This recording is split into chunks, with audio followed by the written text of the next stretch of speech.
¿Te gusta lo que hago? Puedes invitarme a un café desde cualquier parte del mundo.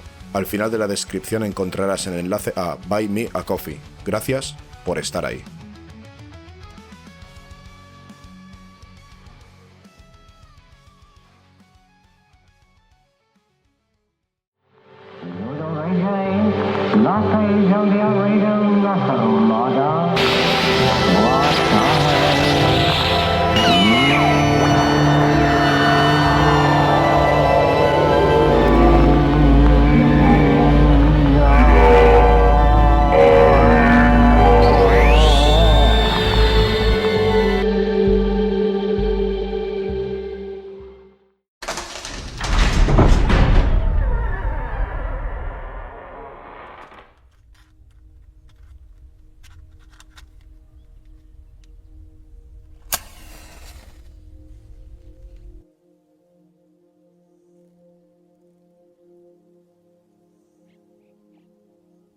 Saludos, te estaba esperando.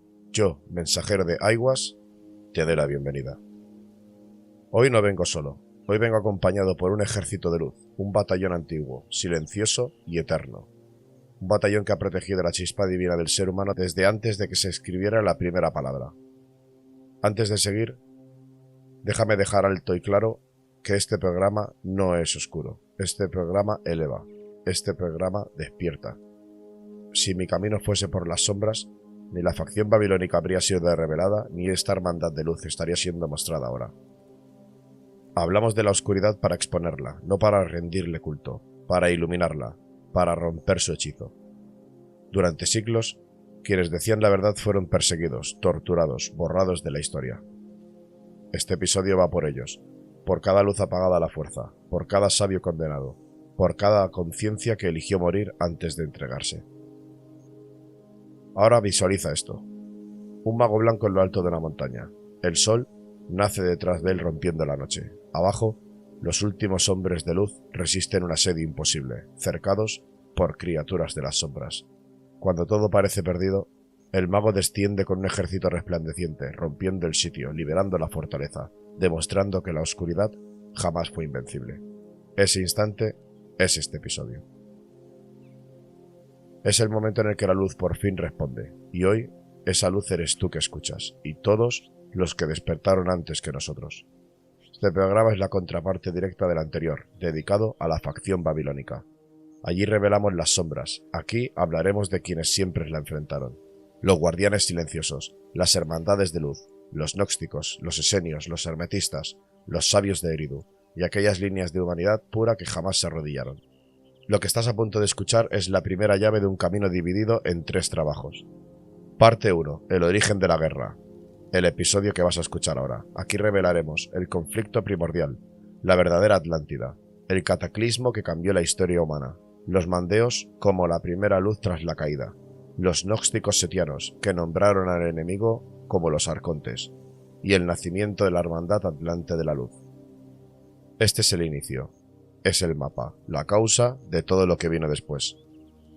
El segundo trabajo será la resistencia antigua. Aquí profundizaremos en los linajes que mantuvieron viva la sabiduría atlante, las hermandades de luz que sobrevivieron en secreto, los guardianes que se opusieron a la facción babilónica durante siglos. Y aquí aparece Jesús, no desde el dogma, sino como un ser de luz que se enfrentó directamente a los mismos poderes que denunciamos en este trabajo. Una figura que brilló en un tiempo de sombras y cuyo mensaje auténtico intentaron silenciar. La tercera parte es la revelación final, la visión completa del conflicto espiritual, la luz y la sombra hoy, el despertar global, el papel de cada alma en esta batalla. Cuando terminemos, te entregaré conclusiones para comprender qué significa todo este conocimiento aquí, ahora, en tu vida. La batalla final ha comenzado. Hay sitio para ti. ¿Entramos?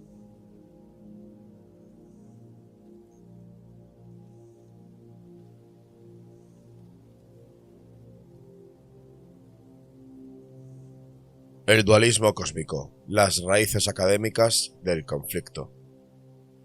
Para comprender la guerra primordial entre el linaje oscuro y el linaje luminoso, debemos ir mucho más atrás de Atlántida, Babilonia o las tablillas sumerias. Hay que viajar a 3 grandes cunas donde nació la idea del dualismo.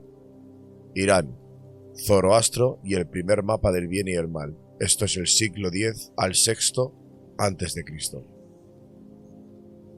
En la antigua Persia, Zaratustra enseñó algo radical para su tiempo. El universo está dividido entre dos fuerzas vivas: Ahura Mazda, la sabiduría luminosa, y Angra Mainyu, la oscuridad que corrompe.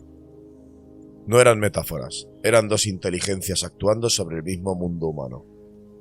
Y lo esencial era esto: el ser humano tiene libre albedrío para decidir con cuál se alinea.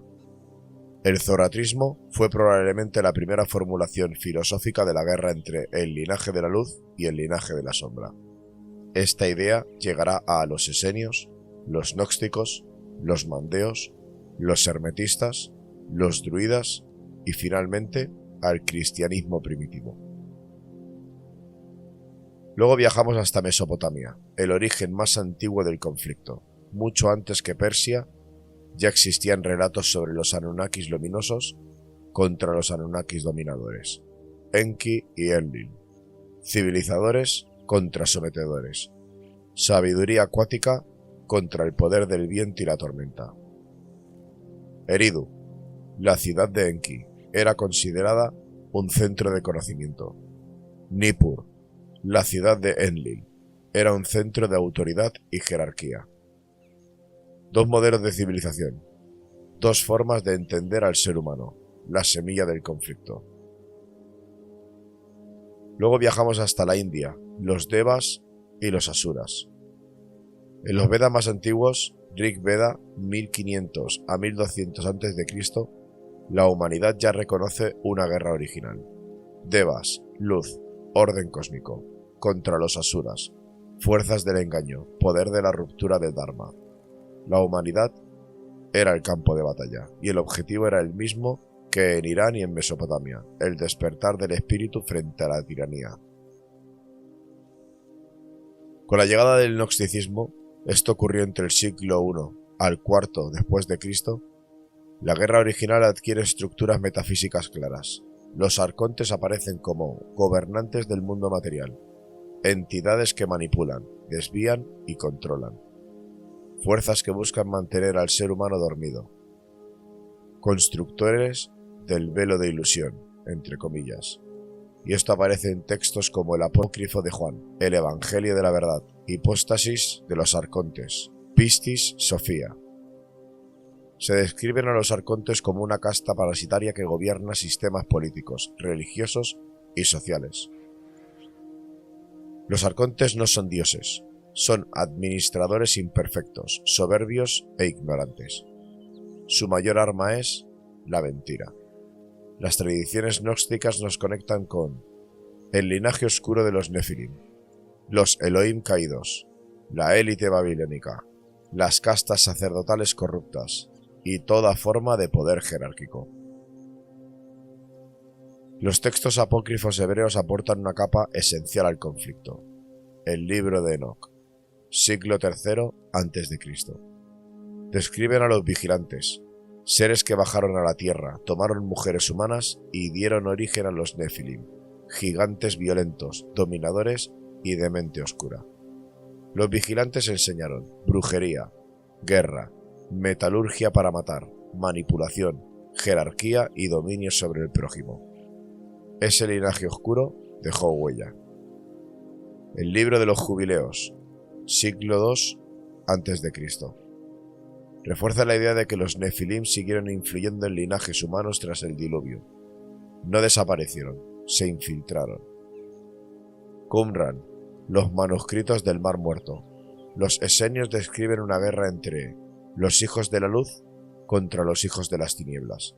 Los hijos de las tinieblas son asociados con los vigilantes caídos, los Nefilim y las élites corruptas del Templo de Jerusalén, exactamente el modelo de la facción babilónica.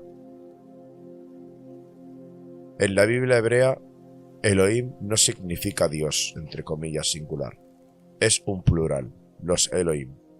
La crítica textual moderna muestra que hubo diversos seres poderosos, algunos benevolentes y otros dominadores. Varios pasajes revelan que ciertos Elohim exigían sacrificios, aplicaban castigos arbitrarios y reclamaban propiedad sobre pueblos enteros. Además, actuaban como reyes tribales. Según las líneas gnósticas, estos Elohim serían arcontes disfrazados de dioses. Este es uno de los paralelos más fuertes del mundo antiguo. En la India védica primitiva, Asura era el señor, dios elevado, y el Deva era el ser luminoso. Pero en Irán, Zoroastro invierte los términos: Aura, bueno; Devas, oscuros. ¿Por qué esta inversión? Porque ambas culturas recordaban un conflicto primitivo, pero lo interpretaron desde polos opuestos. Esto confirma que existió una guerra ancestral real que influyó en varias culturas, y esta guerra es la raíz del conflicto atlante contra Babilonia. La antropología moderna muestra dos modelos básicos de civilización humana. A. Modelo jerárquico, proto-babilónico: reyes, sacerdotes, ejércitos, sangre, dominio vertical, opulencia, exclusión, templos como centros de poder. Estas sociedades producen opresión, castas, esclavitud e imposición. El modelo igualitario, protoatlante: consejos de ancianos, liderazgo rotativo, conocimiento compartido, espiritualidad interior, igualdad esencial, economía redistributiva, ninguna jerarquía absoluta. Estas sociedades producen cooperación, equilibrio y libertad interior. Esta división está documentada en pueblos prehistóricos europeos, culturas neolíticas pacíficas, sociedades del Indio prevédicas, comunidades megalíticas, primeras ciudades mesopotámicas igualitarias. La guerra entre la jerarquía y la libertad no es un mito, es antropología pura. Este es el puente entre la historia y la espiritualidad. Los constructores del espíritu fueron los antepasados de todas las escuelas iniciáticas. Los maestros herméticos de Egipto, los druidas solares, los sabios de Eridu, los esenios originales, los pitagóricos, los órficos, los primeros filósofos iluministas, los sacerdotes atlantes, los mandeos primordiales, los magos caldeos, los mitraicos no imperiales y los sabios védicos solares. Todos defendían lo mismo: el ser humano puede elevar su conciencia y romper la red del dominio. Y por eso fueron perseguidos, en todas las épocas, en todas sus culturas, siempre por la facción babilónica. Vamos a hablar de los druidas solares. Esto ocurre en Europa occidental en 1500 a.C. al 60 después de Cristo. La realidad es que los druidas no eran brujos celtas, entre comillas. Eran astrónomos, matemáticos, jueces, guardianes de memoria, maestros espirituales, intérpretes del cielo y de la naturaleza, custodios de un saber atlante occidental. Roma los destruyó porque no obedecían a ningún César ni a ningún dios imperial. Seguimos con los mandeos primordiales. Irak e Irán, 2000 años de historia. Los últimos gnósticos vivos, los únicos que conservaron cosmología de luz, visión antiarconte, defensa del alma libre, rechazo absoluto a la autoridad religiosa, rito de purificación continua, lengua aramea arcaica, tradiciones ligadas a Eridu, posible enclave atlante oriental, y una reliquia viva de la hermandad atlante.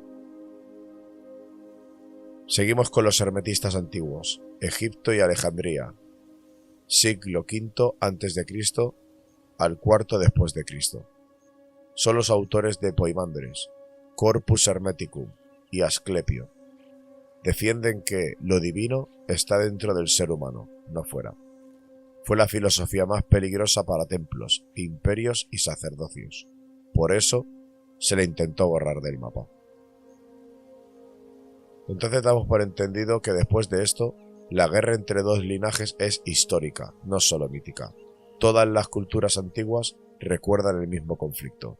Los arcontes, los Nefilim y los Elohim oscuros son nombres distintos para la misma fuerza. Los Devas, los Asuras, hijos de la luz, hijos de Set y demás son descripciones de la resistencia. Las sociedades jerárquicas y las igualitarias reflejan dos modelos de civilización enfrentados. Los constructores del espíritu fueron los herederos humanos del linaje de la luz, y sobre todo, comprender que la Hermandad Atlante no nace de la fantasía, sino de una memoria común de la humanidad. El primer gran foco de resistencia, cuando la luz aún gobernaba el mundo. Antes de Sumer, antes de Egipto y mucho antes de Babilonia existió otra humanidad. Mucho antes de que la primera tablilla cuneiforme registrara el nombre de un rey, mucho antes de que las pirámides de Egipto se alzaran hacia el cielo, y mucho antes de que los templos de Babilonia manipularan la historia humana, existió una civilización que nuestros ancestros recordaron como un eco lejano, como un sueño colectivo, como una advertencia. Esa civilización la llamaron Atlántida. Y no fue Platón quien la inventó, fue Platón el último que la recibió, porque esta historia, según él mismo declara, proviene de archivos egipcios más antiguos que cualquier registro griego o hebreo. Nos adentramos ahora en un capítulo monumental. Platón y la memoria perdida de una humanidad anterior. Lo primero que tenemos que dejar claro es que Platón nunca presenta a Atlántida como un mito, no usa la palabra ni mito ni alegoría. En Timeo y Critias dice explícitamente: esta historia es verdadera. Solo la recibió los sacerdotes de Sais, que conservan memorias muy antiguas. ¿Quién eran esos sacerdotes? Astrónomos, historiadores del templo de Neit, guardianes de archivos que, según ellos, sobrevivieron a múltiples cataclismos globales. Los sacerdotes le dijeron a Solón una frase que debería estar escrita en fuego: los griegos sois jóvenes, no guardáis memoria de los tiempos antes del fuego y del agua. Con fuego y agua se refieren a impactos cósmicos, volcanes, inundaciones, glaciaciones y el cataclismo de 9600 a.C., fecha exacta que da Platón para el final de la Atlántida. Esa fecha coincide con el fin del Younger Dryas, cambios climáticos repentinos, derretimiento global, aumento brutal del nivel del mar, extinción masiva de fauna. Los datos científicos modernos coinciden punto a punto. La descripción detallada de la Atlántida según Critias. Esto no es simbólico, Platón da medidas exactas. La ciudad principal tenía 3 anillos de agua y 3 anillos de tierra, dispuestos de forma concéntrica como un mandala hidráulico perfecto. Esto implica ingeniería muy avanzada, planificación milimétrica y dominio de la geometría sagrada. Era un canal gigante, de 9 kilómetros de largo y 185 metros de ancho, conectado la ciudad interior al mar abierto. Esto es ingeniería propia de civilizaciones que dominan hidráulica y logística marítima. Tenía murallas cubiertas de oricalco. El oricalcum es un metal misterioso mencionado como el segundo metal más valioso después del oro. Se ha encontrado aleaciones similares en excavaciones fenicias y cretenses. El templo de Poseidón no era el dios griego, era el arquetipo del civilizador, dios de las aguas profundas, y el maestro que enseñó a la humanidad a vivir sin tiranía. Un reflejo, según muchos, de Enki. Ese templo tenía paredes rojas, blancas y negras, gigantescas estatuas humanas y de animales, techos de oro, pilares de dimensiones imposibles, jardines, bosques y aguas termales que así describió Platón. Agricultura avanzada, gestión de agua dulce y salada, técnicas de riego a gran escala, equilibrio entre el ecosistema y el urbanismo. Nada en Sumer ni en Egipto, miles de años posteriores, alcanzó esa precisión. ¿Pero fue una ciudad o un imperio? Platón dice que la Atlántida gobernaba parte del Mediterráneo, parte de Iberia, parte del norte de África y las islas del Atlántico, además, regiones del continente de enfrente, entre comillas, posiblemente América. Describe 10 reyes atlantes, cada uno gobernando un territorio, unidos por leyes comunes. Este detalle resuena con las listas de los reyes sumerios, los 10 reyes antediluvianos iranios, los 10 progenitores hindús, los 10 reyes de Tartesos según la mitología ibérica, un patrón repetitivo en culturas que jamás tuvieron contacto directo entre ellas. Basándonos en análisis arqueológicos, Göbekli Tepe, Doggerland o Sundaland, la ciencia moderna no demuestra Atlántida, pero abre puertas que antes no existían. Göbekli Tepe, en Turquía, templos de 11.500 años de antigüedad, aleaciones astronómicas, arquitectura simbólica avanzada, construido antes de la agricultura. Esto implica que existió una civilización sofisticada antes de Sumer. Doggerland, en Mar del Norte, una enorme región continental que desapareció bajo el mar entre el 7000 y 5000 a.C. Sundaland, en Sudeste Asiático, tierras hundidas que albergaban civilizaciones marítimas avanzadas. Todo encaja con la narrativa de que un mundo humano anterior al diluvio que desapareció bajo las aguas. ¿Cuál es el propósito espiritual de la Atlántida? Y este es el corazón del capítulo. Si Babilonia representa en el futuro la jerarquía, linajes de sangre, manipulación, violencia, teocracia, dominio, reescritura de la historia, Atlantis representaba ciencia sin esclavitud, espiritualidad sin sacerdotes, técnicas sin tiranía, política sin corrupción, sociedades sin castas, conocimiento al servicio de la humanidad. Atlantis fue la primera hermandad de luz, un modelo civilizatorio basado en unir sabiduría, virtud, conocimiento y fuerza equilibrada. Una combinación que ningún imperio ha vuelto a lograr jamás. Pero si era tan perfecta, ¿por qué cayó la Atlántida? Existen tres grandes explicaciones.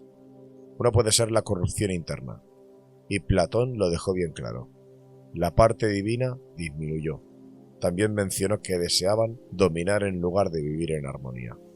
El ego entró y la sombra detrás. La segunda teoría puede ser la guerra contra un enemigo externo. Mitos egipcios, mitos órficos y tradiciones herméticas hablan de una guerra titánica entre civilizaciones y una guerra entre la humanidad libre y un linaje oscuro que buscaba imponer reyes sacerdotes. Ese eco aparece en los titanes, los asuras, los arcontes, los devas oscuros y los nefilim dominadores. La tercera hipótesis puede ser el cataclismo global. El Younger Dryas terminó con una serie de eventos catastróficos: tsunamis gigantes, impacto de fragmentos cometarios, explosiones atmosféricas, derretimiento súbito, subida de mares de 120 metros. Esto coincide con un día y una noche de desgracia descritos por Platón. La civilización cayó, pero sus sobrevivientes no desaparecieron. Los supervivientes atlantes y su dispersión. Según Platón y múltiples tradiciones, los sabios atlantes no perecieron, se dispersaron por el mundo.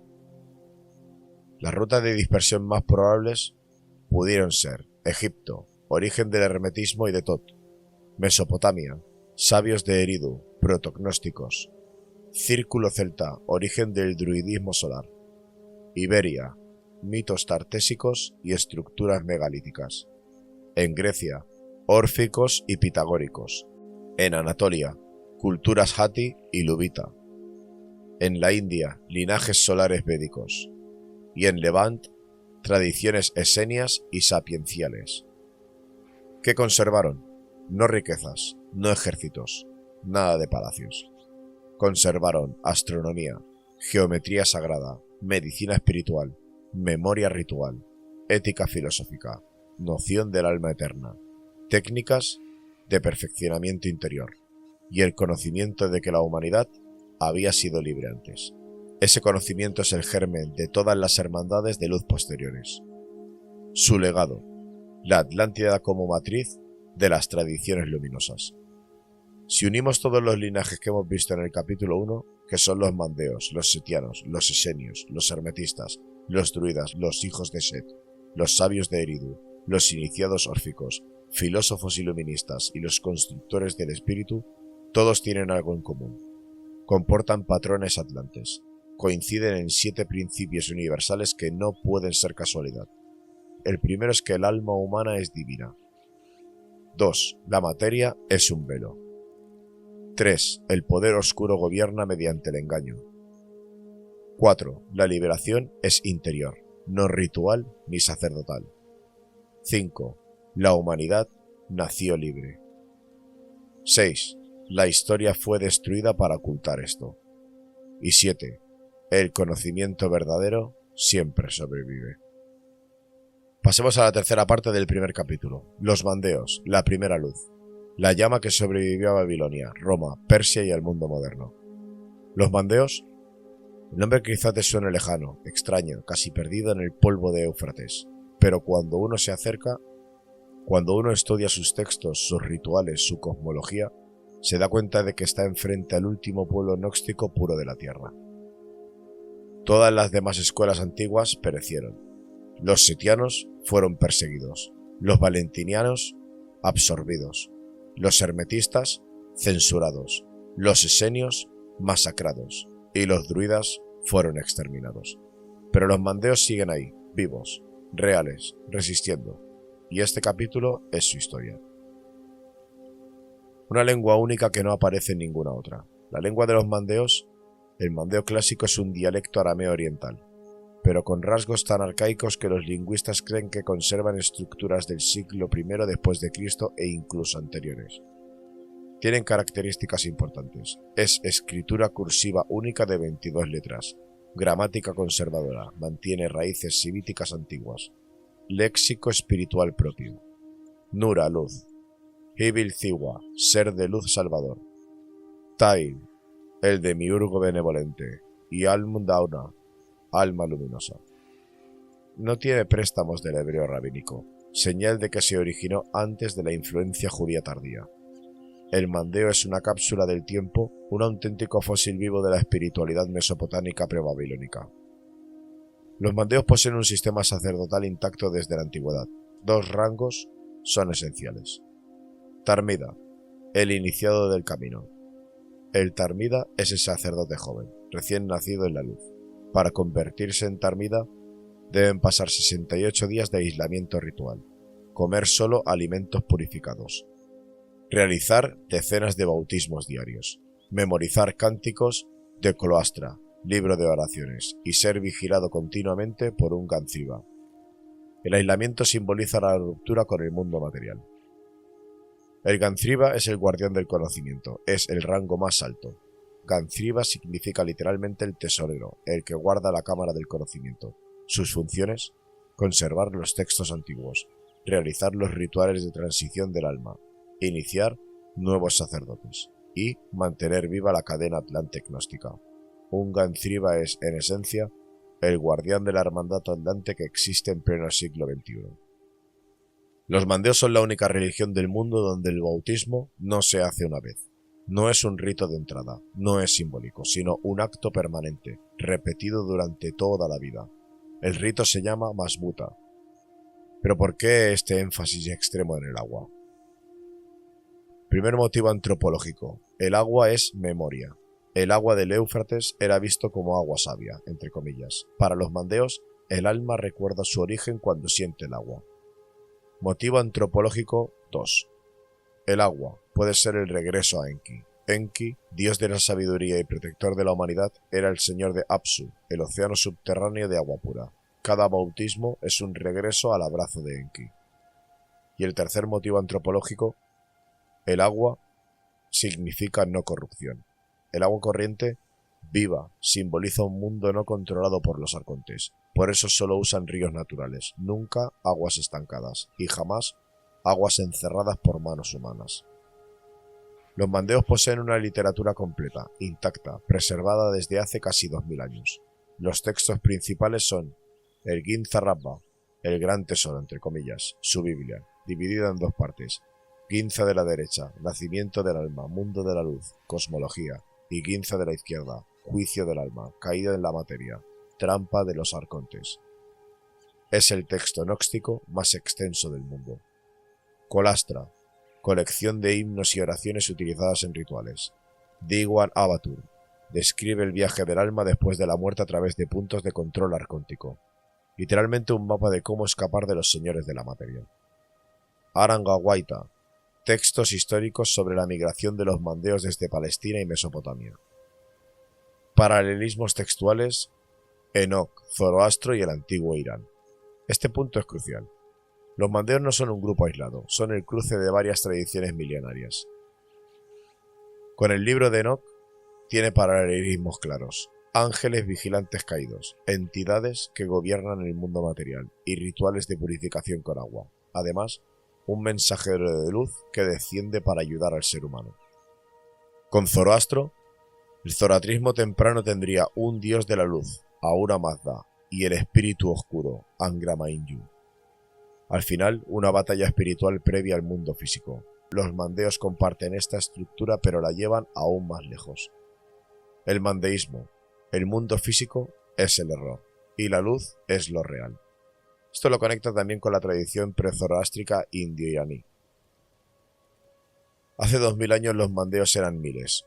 Hoy quedan unos 60.000 dispersos entre Irak, Irán, Australia, Europa y Estados Unidos. ¿Pero por qué su disminución? Su persecución fue constante. Los babilonios los consideraron subversivos, los romanos los acusaron de la magia, y el Islam los clasificó como al-Kitab, gente del libro, pero los marginó. En la guerra de Irak fueron objetivo de extremistas por no pertenecer a ninguna rama del Islam. Son la prueba viviente de una resistencia espiritual que jamás cedió. Aunque sobreviven aislados, su doctrina se filtró durante siglos. Su insistencia en la luz influye en gnósticos setianos. Su cosmología se refleja en los mandeos cristianos antiguos. Su visión del mundo como prisión inspiró parte del maniqueísmo. Su estructura ritual influenció escuelas herméticas de Oriente Medio. Los mandeos son un puente directo entre Atlantis, Mesopotamia, Gnosis y tradiciones herméticas posteriores. ¿Por qué entonces nombramos que son la primera luz? Porque todos los linajes, druidas, sitianos, esenios, hermetistas y órficos, todos ellos parecen intactos, y su doctrina coincide perfectamente con la hermandad atlante. El ser humano es un alma de luz. El mundo material es una prisión gestionada por entidades inferiores y el conocimiento libera. Pasamos al cuarto capítulo de la primera parte, los setianos, el mapa secreto del universo y la rebelión contra los arcontes. Los mandeos son la raíz oriental de la hermandad atlante, pero los setianos son el corazón puramente gnóstico, la corriente más radical, peligrosa y subversiva que jamás enfrentó el poder imperial. Nacieron en silencio, en algún lugar entre los siglos I a.C. y II después de Cristo, y fueron exterminados sistemáticamente porque representaban, sin metáforas, la desactivación espiritual del sistema de control. Para entender la hermandad atlante hay que entender a los setianos. Vamos a descubrir el Nag Hammadi, la biblioteca prohibida. En diciembre de 1945, en un desierto egipcio, unos campesinos encontraron una jarra de arcilla sellada. Dentro había 13 códices de papiro envueltos en cuero. Hoy los llamamos la biblioteca del Nag Hammadi. Eran textos gnósticos destruidos por la Iglesia en los siglos IV y V, escondidos por monjes que sabían que estaban salvando conocimiento milenario. Entre esos textos estaban el Apócrifo de Juan, el Evangelio de los egipcios, las 3 estelas de Set, el Hipóstasis de los arcontes, el Evangelio de la verdad, la Pistis Sophia, el Tratado Tripartito. Estos documentos describen el origen del universo, el motivo de la existencia humana, la estructura del poder oscuro, la identidad de los arcontes y la misión del linaje de Set. Ningún grupo humano describió jamás la guerra espiritual con tanta precisión. En el corazón de la cosmología setiana es una historia que ningún imperio quiso permitir que el pueblo conociera, y te la explico en versión extendida. El Padre Invisible, un Dios incognoscible, absoluto, sin forma ni nombre, no es un ser, es una conciencia infinita. B. Barbelo, el primer pensamiento del Padre, una emanación pura, femenina, asociada a la luz original, a la sabiduría perfecta. Barbelo es madre de todas las luces, matriz espiritual del universo, y la fuerza que equilibra el cosmos. Sofía, la emanación, la hija de Barbelo, representa la sabiduría en acción, el impulso creativo. Pero Sofía cometió un error. Deseó crear sin el consentimiento del Padre, y de esa creación nació Yaldabaoth. Yaldabaoth es el falso dios, es un ser totalmente arrogante, poderoso, ignorante, una entidad que no sabe que existe algo superior a él. Yaldabaoth proclama: yo soy el único dios, y exactamente lo que dicen los textos del Antiguo Testamento. Los setianos fueron claros. El dios, entre comillas, de la Biblia no es dios. Es un arconte que esclaviza, y su reino es el mundo material. Esa idea fue tan explosiva que Roma y Jerusalén unieron fuerzas para destruir a los gnósticos. Yaldabaoth creó a sus ayudantes, los arcontes, entidades que gobiernan las esferas planetarias, imponen destino, manipulan, generan ignorancia, alimentan miedo y culpa y disfrazan control como ley divina. El hipóstasis de los arcontes los describe como serpientes sin conciencia, sombras que creen gobernar la materia, y para los setianos, el poder terrenal, el clero imperial, los reyes ungidos, los imperios militantes. Todo ello es una manifestación del sistema arcontista, no política, espiritual, no de carne, de conciencia. Si quieres saber un poco más de Yaldabaoth, tengo un capítulo extenso dedicado a él. Adán, Eva y la serpiente en la versión prohibida. Aquí viene lo más escandaloso para cualquier religión dominante. Adán y Eva no fueron creados por el Dios verdadero, fueron creados por Yaldabaoth y todos los arcontes. Eran un experimento, cuerpos vacíos que no podían levantarse sin mente. ¿Y quién les dio la vida? Sofía, compadecida, les infundió una chispa divina, un trozo de la luz suprema. Por eso los arcontes se enfurecieron. ¿Quién es la serpiente? Para los setianos la serpiente no es el demonio, es el mensajero de Sofía, es el liberador. Les dio la gnosis, el conocimiento, les enseñó a pensar, a verse, a recordar lo que eran. Por eso los arcontes los expulsaron del paraíso, entre comillas, porque un humano consciente no sirve a un tirano. Set fue el tercer hijo de Adán y Eva, pero en la visión setiana. Set nace con la chispa intacta, no corrompida, no sujeta a los arcontes. Es el iniciador del linaje puro, de los guardianes, los conocedores, los que recuerdan, los que no se arrodillan. Su linaje pertenece a Enoc el sabio, Noé protohebreo, no el bíblico, Melquisedec, los esenios, algunas ciertas ramas pitagóricas, los hermetistas, las escuelas órficas y los gnósticos cristianos. La hermandad atlante reconoce a Set como el fundador simbólico del linaje de la luz. ¿Por qué Roma odiaba a los setianos? Roma podía tolerar religiones exóticas, pero no ideas subversivas. Los setianos enseñaban: nadie tiene autoridad sobre tu alma, ni emperadores, ni sacerdotes, ni reyes. El mundo material es una cárcel. Roma era el carcelero. El Dios del Antiguo Testamento no es Dios. Esto destruye toda legitimidad de poder teocrático. La salvación está en el conocimiento, no en el obedecer. Sin obediencia no hay imperio. La ley del imperio es una farsa espiritual, directo al corazón del sistema romano. Roma vio al gnosticismo como la ideología más peligrosa jamás inventada. Agustín, Ireneo, Tertuliano y Orígenes escribieron miles de páginas solo para destruirlos. La gnosis setiana, ¿qué enseña realmente? Los setianos no predicaban fe, predicaban gnosis, introspección profunda, recordar la identidad divina, ver la prisión, ignorar al Dios falso, escapar del ciclo de reencarnación, atravesar las esferas arcontistas y volver a la luz de Barbelo. Su objetivo no era moral, era metafísico. Desconectar el alma del sistema de control, algo que coincidirá luego con los hermetistas mandeos, druidas solares y esenios. El paralelo atlante. Lo que los setianos describen es exactamente lo que describen las tradiciones atlantes, un mundo controlado por fuerzas inferiores, un linaje de luz atrapado en un reino material, una chispa divina que debe despertar, una guerra espiritual encubierta, una caída original por culpa de las entidades oscuras y una liberación por conocimiento y conciencia. Por eso la hermandad atlante los considera la columna gnóstica del linaje luminoso. Entre los siglos II y IV, los setianos fueron perseguidos por Roma, destruidos por el cristianismo imperial, ridiculizados por teólogos, borrados de la historia oficial. Solo una cosa los salvó: los códices escondidos en Nag Hammadi, y gracias a ellos hoy conocemos el origen del conflicto, la identidad de los arcontes, la escritura del universo espiritual y la misión del linaje de la luz. Su herencia sobrevivió en el hermetismo tardío, orígenes neoplatónicos, maniqueísmo, catarismo medieval, rosacrucismo y corrientes modernas de la gnosis espiritual. Sin los setianos no existiría nada de lo que hoy llamamos tradición de luz. Los setianos no fueron una secta antigua, fueron un acto de guerra espiritual. Describieron al enemigo, al sistema, al origen del alma, al estado de prisión y al camino de salida. Fueron aplastados porque dijeron la verdad más peligrosa del mundo. El creador del mundo no es Dios, es el guardián de la prisión. Y añadieron, el humano es la luz caída y su misión es recordar.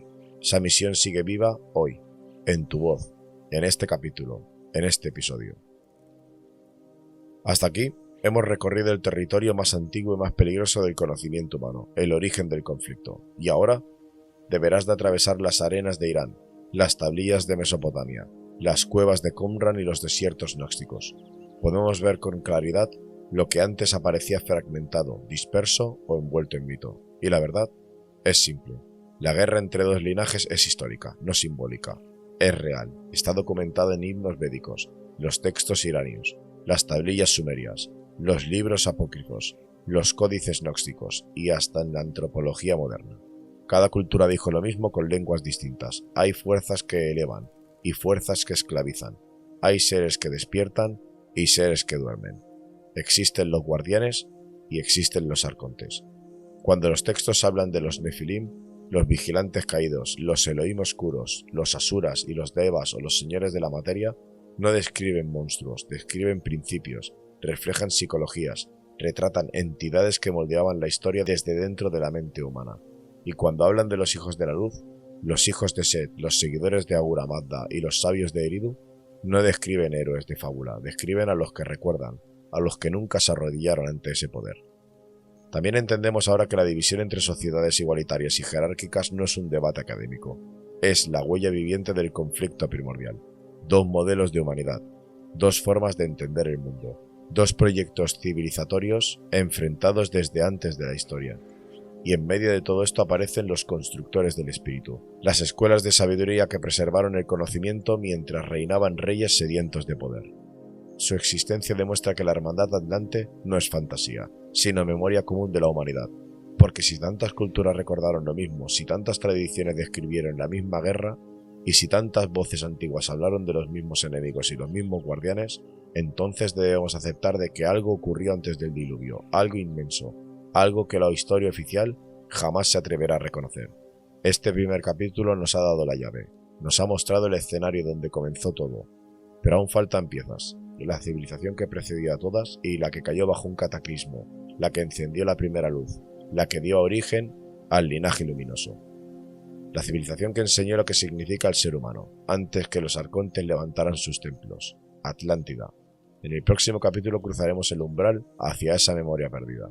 Allí veremos cómo era el mundo antes de la noche, allí veremos por qué cayó, y sobre todo, quiénes sobrevivieron, y qué sabiduría salvaron del agua y del fuego. La guerra primordial ya tiene nombre. Ahora vamos a conocer su primer bastión. Gracias por estar aquí. Te espero en la segunda parte. Hasta pronto.